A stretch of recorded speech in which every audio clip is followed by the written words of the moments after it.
welcome back. How are you all? Hope you guys are doing good. So today I want to share with you guys this crochet piece that I made. So you guys are like, where did you get this idea from? Well, I got it from YouTube. When I saw it, I was like, I have to make this. So I did. I used 5 colors of yarn for this, and it took me 5 to 6 days to make this. So first we have this purple colored yarn, so beautiful.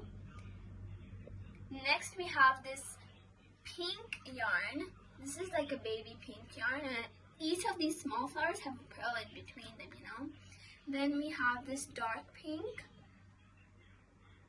and then we have this white. It's like a pearly white. And then we have this henna green for the stems. So it took me like 5 to 6 days to make this.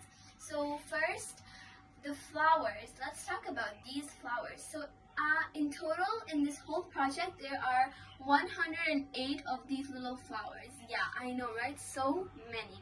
And then in each one of the stems, we have 13 of these leaves and a 25 chain gap between them.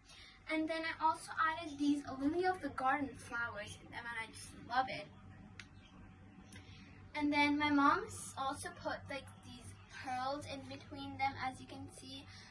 And yeah, I made this, and hopefully you guys also make it. And for now, bye bye.